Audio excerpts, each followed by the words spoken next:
All right, I never thought I would say this, but I think Chris Petersen's being fairly greedy because it's not just about being fast and tackling. Mike Hopkins would make an argument, you know what, if you can dunk and you can shoot and you're long, especially for your defense, you will take them in Seattle as well. Zoning out. We'll take them in a heartbeat. I like it. All right, I mentioned this off the top of the show, Coach. I am legitimately concerned for your safety because I know last year you're new to the team and you get a black eye. Yeah. And then I heard in August you got another one. And you're out there practicing.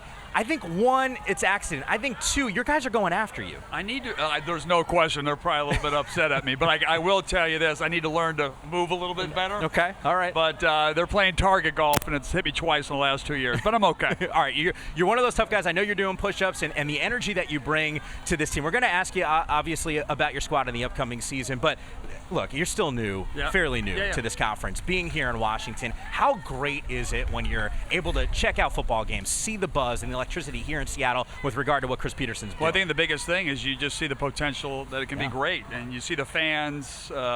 Purple rain we got coming down here, guys. Hit It's like back. It's drizzle. awesome. It's a great home field advantage, and it's a great sports city. They give you a lot of support. There's great local talent, and there's a great vibe going in the city right now. So I'm excited to be a part of it. I mean, that was the biggest thing for me. I actually walked back through. We used to call it Heck Ed. Yeah. I know you're new. I know. We used to call it Heck Ed. Now it's Alaska Airlines Arena. And there's this mural on the side, and I thought it was amazing. It was Brandon Roy, and you had Nate Robinson, and you had Isaiah Thomas. And then you think about all those guys are from here. Yeah. That's where they're all from. And I'm curious, can UW basketball get back to being elite with the local players? They can keep the guys home that are from here. Can we get back to being elite? No question. That's been the real focus. I think the biggest thing is obviously we have some connections all over the country. And so we had a couple of New York guys, and it's funny because once you get them here, it's like the New York sweats right out of them. Like, this exists. This is on the water. We got this fan base. So it's been incredible. And unbelievable school, top 25 academically, top 25 this year in the preseason basketball-wise. So we're just excited to be a part of it, moving up, always moving forward. Coach, that exact same thing actually happened to Mike when he moved out here from the East Coast. I'm like, no more. He ain't going. We had a chance to sit down with Jen Cohen, the athletics director, here yesterday, and she talked about the coaches community here, coaches each other up. Yeah. What's it been like with you and Chris Petersen coaching each other up? Yeah.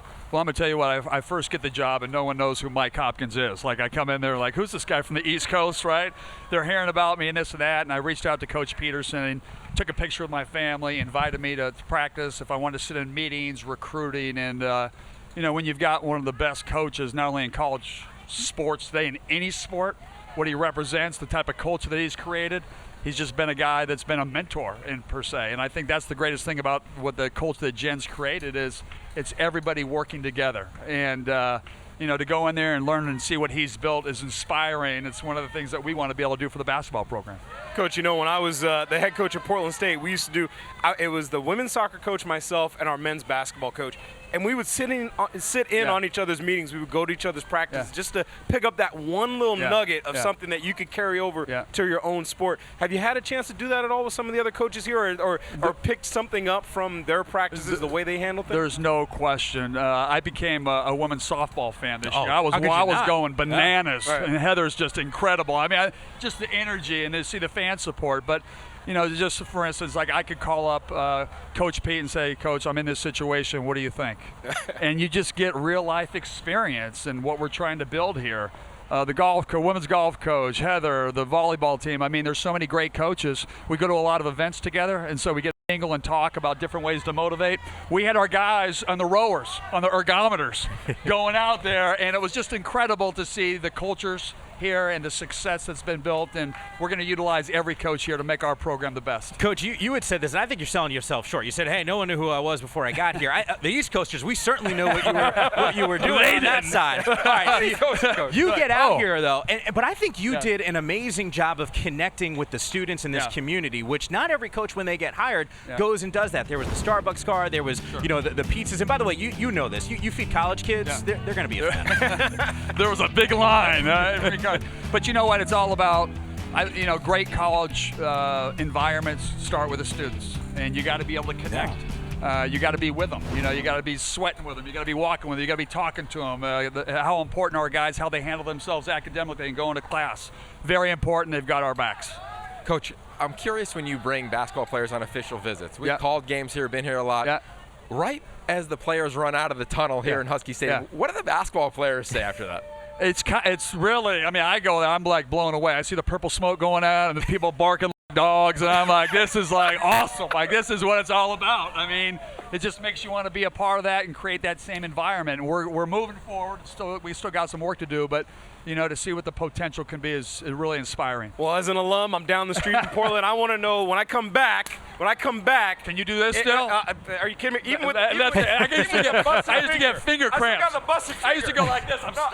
It's literally busted. This is what happens when you cheat in games against Cal. But anyway, my point being that look, when I come back up for basketball season, what do I have to look forward to from your team this year? Well, I think a team that is going to play hard and going to play together. I mean, it sounds so simple. But we've got 8 returning players. We've got we won 21 games last year, and I think we're way ahead of where we were last year, understanding the system, how we coach, what we want offensively, what we expect. We're fighting for that culture every day, and still not there, but it's getting a lot better. You're going to see a team that plays together and plays tough and represents the school as best as we can. Coach, you got Noah, Matisse, David, Chris. We got all these studs. We got your defense. Pac-12 Basketball Media Day. You will be in San Francisco with us. We're going to talk all about those things. I'm actually geeked up for your squad this year. Expectations, I think, heading into that. You surpassed them like big time. So there's a reason why there's a lot of buzz here in Seattle. Really do appreciate you stopping by with us. Enjoy the game tonight. And I know your office is like right up there. He's got a bird's eye view. You're going to be watching the rest of the show, I'm sure.